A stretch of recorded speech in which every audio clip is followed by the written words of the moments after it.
Hi everyone, welcome to this week's edition of Growth Everywhere, where we introduce entrepreneurs and interview them on personal growth and business growth as well. This week we have the founder of AppSumo, Noah Kagan. Noah, how are we doing today?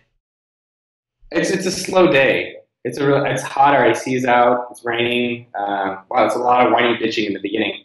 I'm doing okay. I think that's the thing. It's like a lot of times people expect it's always great and you're working, but most of my day is sitting on a desk grinding.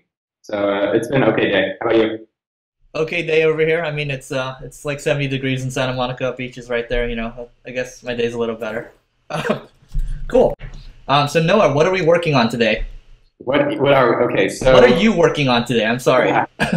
no, we have the thing I'm trying to do lately is have fun. So with AppSumo, the whole point of a company, we have like three rules at AppSumo.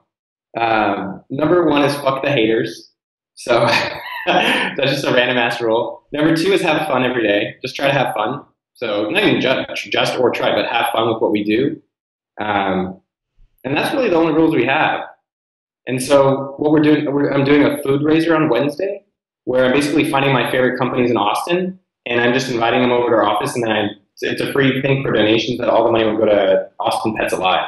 And so I spent some time today just getting like the vendors organized and people who are attending organized. Second thing I'm doing is we're doing some of our marketing activities. So we have a course, monthly1k.com, which is how I started successful businesses. Mm-hmm. And it's an interactive course with community and accountability that literally, like if you're trying to start a business, you don't know shit, or maybe you're not in the Valley or in Santa Monica, and you want help, then a lot of people are joining it. We have thousands of people joining it and using it so that they can actually get a successful business. So we're doing a lot of the marketing with that, emailing a lot of the people who have questions. I help everyone who's in the course. Mm-hmm. Then third, we have a new product coming out that we've been validating and seeing if people actually want to use it. I got like 10 customers for that yesterday. Cool. So yeah, it sounds like, the whole premise of like AppSumo and then, what you're doing with your 1K course right now, it's all about, helping other people grow their businesses. What kind of got you into like doing this kind of stuff? Well, I think what you said, I fully agree with. And I think a lot of people know when they're being authentic and genuine, mm-hmm. and when they're not.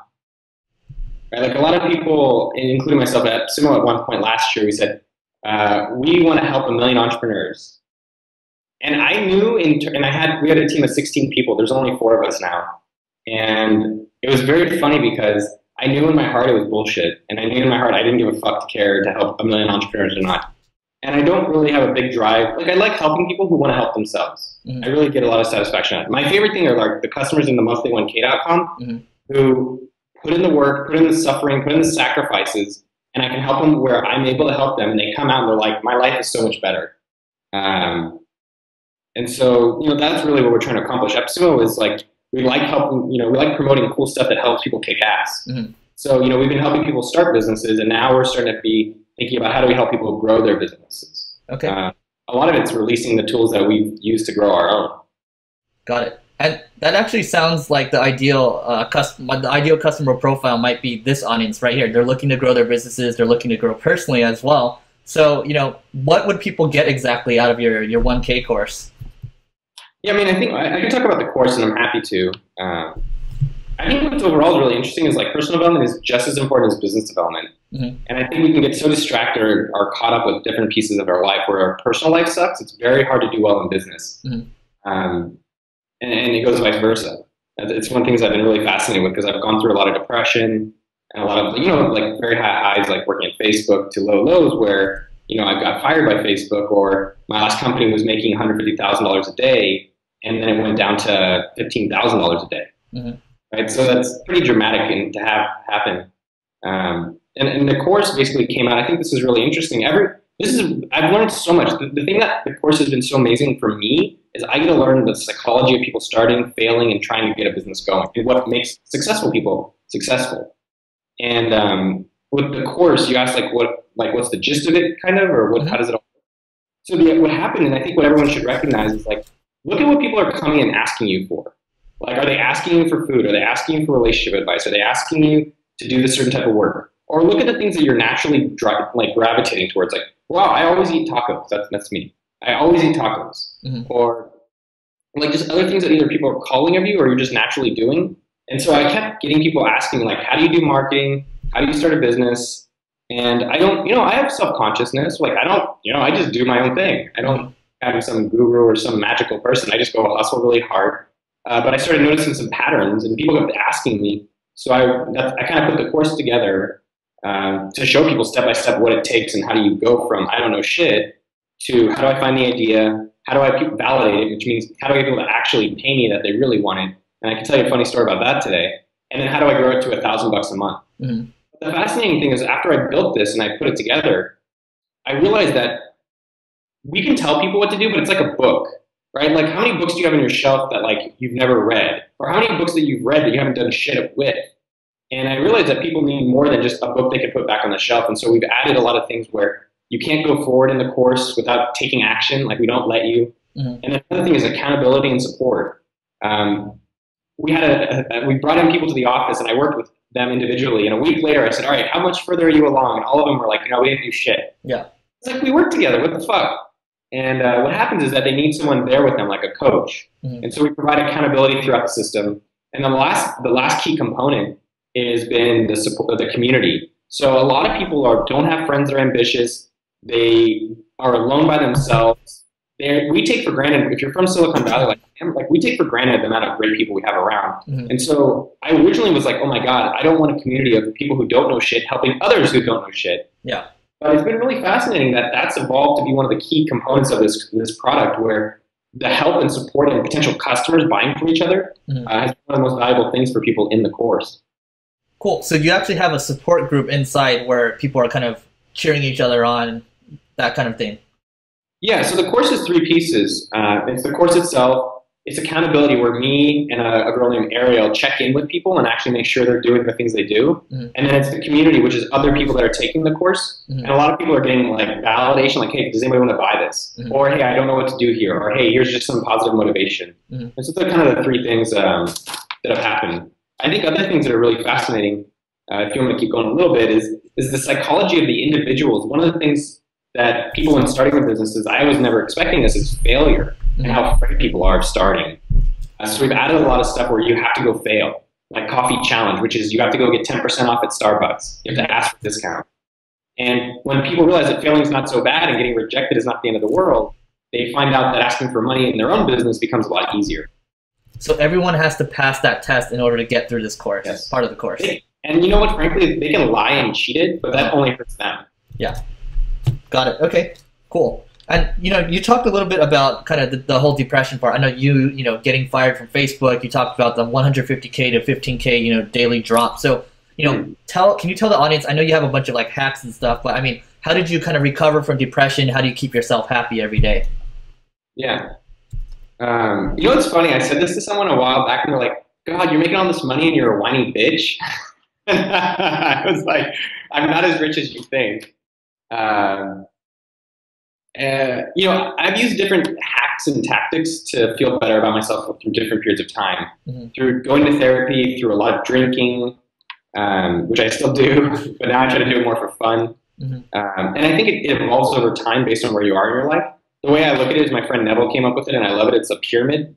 It's a triangle, and it's like your health, wealth, and your love. Mm. And you basically look at your life, rate them 1 through 5. So health, wealth, and love, 1 through 5. 1 means you're shit, 5 means you're exactly where you are. Mm-hmm. And that'll help you determine like what you want to work on, right? So let's say it's your health. It's like, all right, well, my health is very low because for me, I found that they're all connected. Mm-hmm. So if my health is bad, I generally will feel low about my work and then my personal life, my love life.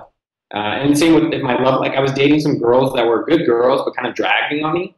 And when I finally let them go, I found out that I was better in my, in my work, I was better in my love life, and I was better in my health. I would say just the things that have worked really well for me overall. I go to therapy once a week. That's been very helpful. And it's just someone completely unbiased that I can talk about anything with without kind of like judgment or expectations. Mm-hmm. I think one of the key things that I've really tried to explore is what do I really want? And a lot of times, especially with businesses, people are really fascinating. They're like, I want to do this so that I can get there. And I'm like, well, why don't you just go over there if that's what you really want? And they're afraid of it or just other excuses. And so I think people need to ask that in different aspects. Mm. And, frankly, it's a slow process. It's like if your life is depressing, like try to do one small thing today. Is it like eating your favorite food today? Is it going for a jog? Generally, when you move and you get some blood pumping, you'll feel better about yourself. Every morning, I generally try to eat oatmeal or some breakfast because I know it's like it makes me feel good about my day. Because I'm like, oh, I love my oatmeal.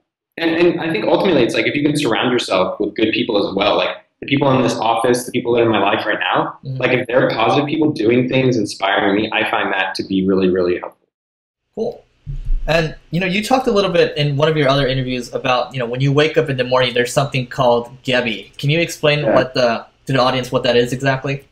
So when I was feeling depressed, I had a friend of mine, and it evolved to this, but it's gratitude, exercise, breakfast, and you. And the whole purpose of it was that, like, every morning I woke up kind of wanting to die. And I think some of the things with that, it's like not wanting to die, but I just didn't see why we're living. Like, what am I going to get out through this day? And I think when you're in that mode, it's pretty much impossible to be cured. I think it's just like, my friends could be like, oh my God, you have all these great things. And I was just like, I don't care about any of that. And then, it's kind of like a forced thing where you say, what are you grateful for? And like, sometimes it would be hot water. Sometimes it would be for like a nice thing. Sometimes it would be for a book. Exercise, what am I going to do for exercise today? What am I going to do for breakfast? And for you, what am I going to do that would make me feel better today? Like, what's something I can do for myself? Anything. And I don't think there's a magical cure for depression. I think a lot of it is like removing things, adding things, and seeing what's overall changing your life for the better. Even Gabby. So I did that every day for a year straight.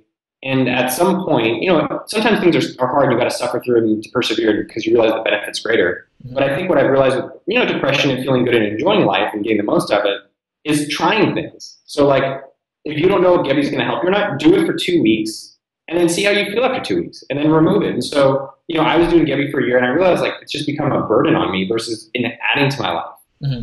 Something I've seen in my mom where I love my mom, but she has these habits and rules and discipline that don't actually serve her and make her life better, but she's so used to doing it. And so I would encourage everyone to go reevaluate your rules. Like, what are the habits that you've always done because you've always done? Like, one of them today I realized was I hate subscription services. I hate cell phone subscription. I hate rent subscription. And I have always said that. I've always said I've hated that shit. And then finally today I was like, I don't know if I really hate that anymore. I don't know. I was like, and then it was a good chance for me to actually think, what do I really want? Why does that actually bother me, or does it not? And Earn 1K is a subscription model, right? Well, Earn 1K is Ramit's, my friend's course, monthly1k.com. It's not subscription. It's we have $300 up front, or you can pay for 12 months. It's a payment. Got it. Okay, cool. So let's talk a little bit about AppSumo more. You have this way of really being direct and candid with people. You're a little candid with me earlier today as well, and I really appreciate that. So, when it comes to... Do you actually appreciate that? It's like really seems like... I really appreciate that. It might not seem like I'm listening, but trust me, I appreciate that like 1,000%, because I'm really like that with, the employees at Single Grain, and sometimes I really wish like someone could be like that with me. So, yeah, no, I definitely appreciate that. But how do you, what's your process for being direct with employees? Like, do you go all in? Are you really candid? Like, are you mean to them? Like, what do you do exactly? I think I've evolved over time. I used to be much more of a dictator, where I was very like, I want it my way or no way at all. And that's probably how my father was at times, possibly.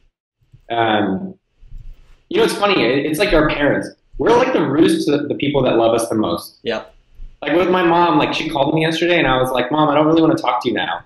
But if like some girl I like called me, I'd be like, oh, hey, baby. And it's amazing because this woman is the most loyal to me. She'll always be there until, she passes away. Yeah. And I think with, it's the same thing with the guys I work with. I'm like super nice to them.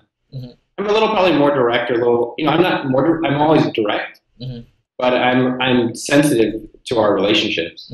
So you're not like, this is shitty. No, I'm not like, it's funny, like at Facebook, Mark was like that. And I've read some stuff like Jeff Bezos and all these big time CEOs are like that.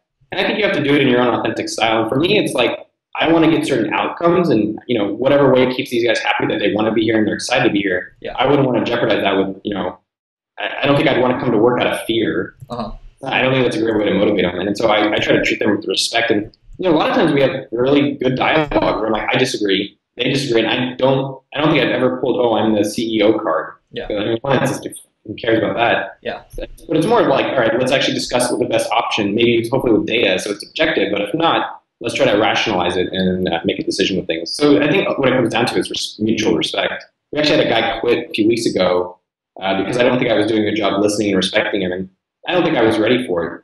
I think we needed to get someone else who I would respect in that position. Got it. And when they become defensive with you, like, how do you react to that? When the team, well, I think a lot of it is just understanding. So like right now, I was asking Anton to change the title of an email coming out tomorrow because the email said, the title is, where is it? 20 hidden gem apps for work plus life. And I just think that's very unclear and very uninteresting for me to open as an email because gem app sounds like it's a certain app that I need to get. Mm-hmm. And then for work plus life, it's just not appealing. Mm-hmm. And so when they have a discussion and figure out, all right, well, what title, and so, I think this is one of the things that a good takeaway for some of your listeners.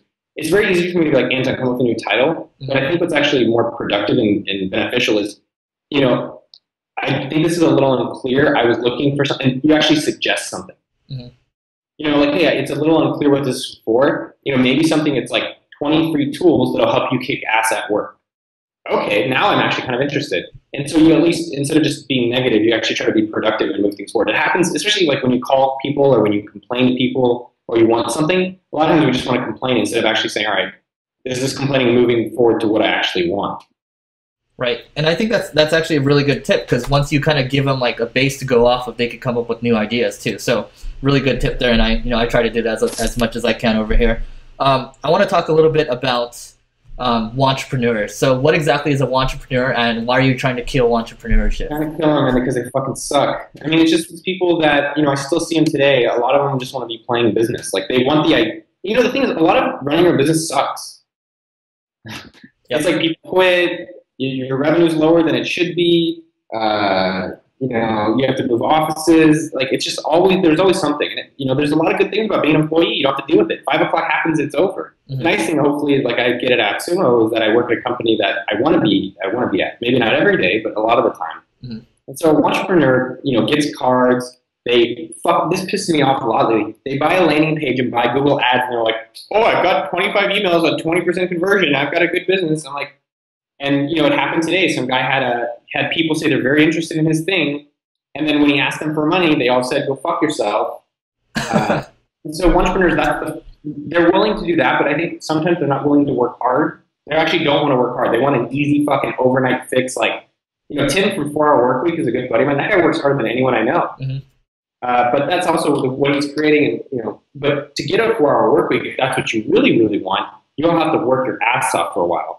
And some entrepreneurs aren't willing to do that. They're not willing to get rejected. That's why we have the Failure Olympics in monthly1k.com, because they go and do rejections like cold calling. And you cold call because you're not getting rejected by someone that matters. You're getting rejected by a nobody. Or they build the websites. They do everything but actually run a business and help people. Yep. And that's kind of the irony in being an entrepreneur. So it's more motion than action. They're taking action no. So that's the thing. They're actually taking action that makes them feel productive. But it's not moving them forward to actually creating a business that will be self-sufficient and sustainable. Right.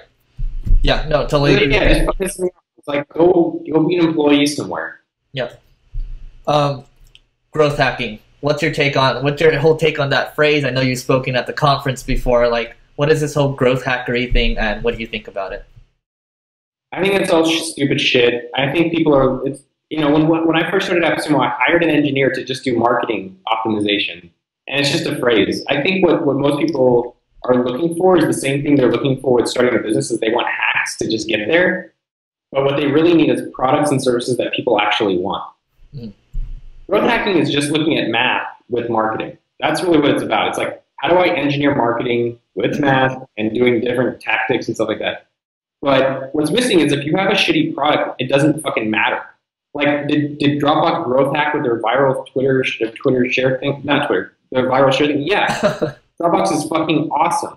It would have grown regardless. Was it able to grow a lot faster because of that? Yes. And I think that's the fundamental thing I just have a beef with. Like, marketing this course. Do you know the best for monthly1k.com? Do you know my best way to market the course is? What is it? Can you guess the number one way? Word of mouth. Yes. If I can get people successful businesses, there's no gimmick or ad or content marketing inbound bullshit that would be better than a successful person telling their friends, I got success. I got results. And so if you focus back on making it a better product, which we spend a lot of time doing, like almost $500,000 in almost a year, like that's when you actually grow. You can growth hack a lot easier. Got it. Okay. And you know, a little bit on the growth hackery. I mean, I know you did a course with Andrew Chen about how AppSumo got to 500K users. So, you know, what's the path to, what do you need to do from, you know, 100 to 1,000, you know, email subscribers?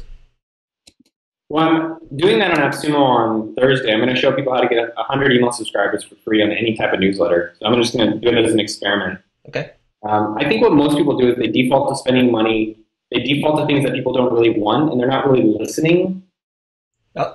They're not listening as much to hearing what customers are actually saying. Like, what words are they using? What are people really facing? You know, it's funny when a lot of times we're like, oh, that person's really busy. It's not that they're actually busy. There's more important things. And that's one of the things that I always encourage people. It's like, if you're trying to start a business, call it the totem pole. How do you become important enough? I kind of lost track of your question, but I think as we're moving with businesses and starting a newsletter, like, go listen to people and create a newsletter that people would really want. And then once you know what you're solving, all you have to find out is like, who wants that and where are they? Once you know who your customer is and they do want something, finding where they are is a joke. Got it. So it all starts with a good product. I mean, that's marketing 101. Yeah, I mean, like tactics and shit like that. It's like, look on Twitter, message Facebook friend, go through your email inbox, comment on blog. Like, there's nothing magically brand new. Like, I think some of the opportunities are like, how can you look at large platforms that aren't being abused, basically? So like, that's why me and you were talking about YouTube marketing, because not a lot of people are doing YouTube marketing at large levels, or Instagram or Pinterest. Like, those are large communities that people haven't super gone viral through as like a parasite, like PayPal did on eBay, or a lot of apps did on Facebook, or Facebook did on spamming email addresses. No one talks about that. Facebook spam is the biggest spammer in the world. Yep.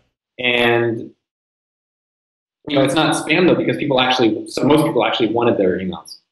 And so just figuring out what channels are not fully abused that you can actually take advantage of. I mean, I think some of the big stuff that everyone's noticing is mobile, but I don't think, even myself included, how do we start really taking advantage of growth through mobile? That's a challenge I'm facing every day too. But yeah, I mean, you know, I'm going to plus one that always looking for scalable channels that people aren't using. You know, people back in the day, they use like plenty of fish advertising, things like that. Now it's like YouTube advertising. So lots of opportunity out there.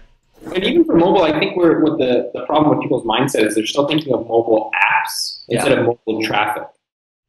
And I'm noticing, like, I'm buying ads, I'm seeing a crap ton of mobile traffic available. And especially what people neglect is foreign countries. That's one of the things I always talk about. It's like, there's people speaking English in a lot of other places that's just much more affordable. Yep. And I just recently redesigned one of our pages to be mobile friendly. And it's almost double the conversion on signups just because of that one change. You know, everyone's, you know, fucking on their phones, running around, taking dumps on, you know, on a plane, or not on a plane, but, you know, on the bus, wherever.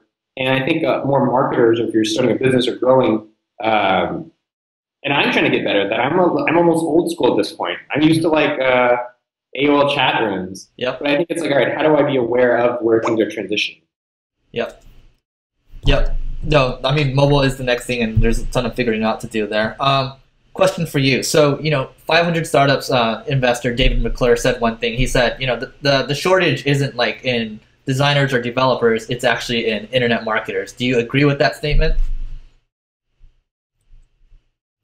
I don't know. You know, the thing is, I'm supposedly a decent marketer, but I only just do really good marketing, or I market really well when it's products that I just really love. And so I don't think there's a shortage of anything. I think what each person has to authentically embrace what they're good at. Like, if you're great at design, make something that's catered towards design. Same with development and same with business, right? Like, if you notice a lot of things, what do I do at, like, I have a big mouth.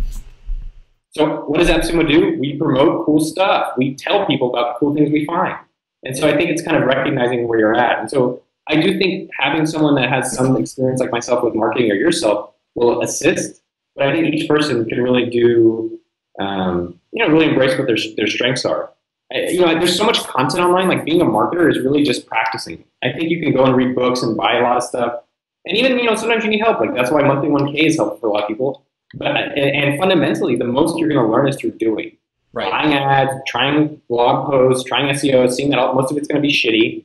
And then hopefully one day some of it works. But I think what we encourage in the course and that I've seen most helpful is you got to start small and really start with one customer. Because when you find something that people really want, the marketing part is a joke. Mm-hmm. But to market something that no one wants, it's going to be an uphill battle. That's a quotable right there. I'm gonna write that down. Cool. So what about the entrepreneurs? A lot of people come up to me and they're like, "Hey, I'm gonna try to learn marketing. I'm gonna try to learn how to code. I'm gonna try to do design and all this and that." And like, they're trying to do all these different things. I mean, what do you tell these entrepreneurs? Die. It's hot. We don't have AC in here. So look, I'm not mad at anybody. I don't really want entrepreneurs to fully die.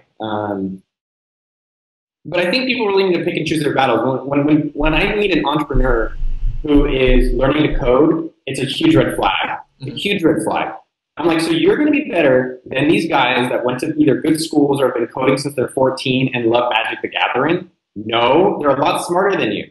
So what you should do is either figure out how you can give them really good back rubs, massages, or figure out how you can provide complementary things to them. And that's the real key thing is like you need to pick and choose your battles. You can't be great at everything. I think as a business person, it's good to have a very low-level understanding of SQL, of some HTML, of some CSS, of some idea of how things are built, like I've been doing. Like I started off as a programmer, but I sucked. So I was like, well, let me figure out what I am good at, marketing and some product. And so picking and choosing where you're really going to like have a specific valuable asset. Cool. I think the thing that's going to get crazy is like as the world becomes flatter and developers and people are more like cloud resources. So you're like, I just need a marketer, and there's just a cloud resource for marketing. Because frankly, if you can get ads and it just works, you might not even need a person in the future. Yep, that's an idea right there for you entrepreneurs out there.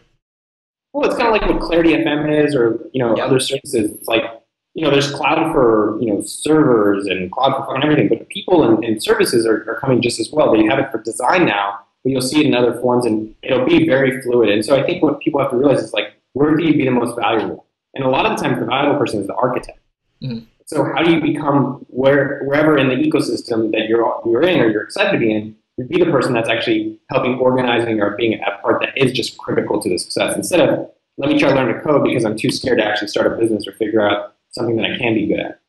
There you go, guys. Really helpful insight there. Final question right here. What's something entrepreneurs can do in the next 24 hours to help grow their business or really get into the whole thick of entrepreneurship? I mean, join monthly1k.com if you want to start a business. That's what's up. I mean, like, it's more like, that's obviously selfish of me, but I also think it's something that I believe in and it's been helpful for a lot of people.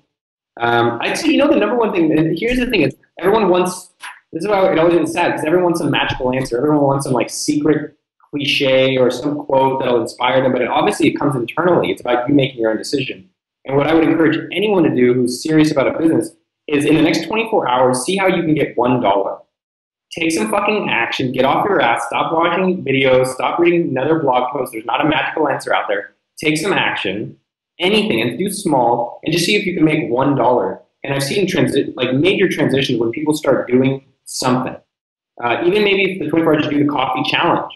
Mm-hmm. Go do the coffee challenge. Take one small step to getting the life that you want or a career that you actually want instead of reading blogs and being on your computer necessarily all day. Seriously, that's all it takes. Just action. And I'm going to go do that. I mean, after this interview, I'm going to go to Starbucks and I'm actually going to go do that challenge. I might even go film it. Really? No, I'm seriously going to do it. Like, there's no reason not to, right? Just take action. It's so easy. But Noah, thanks so much for doing this. Huh? One thing I'm curious for you is why are you taking so long to post the interviews?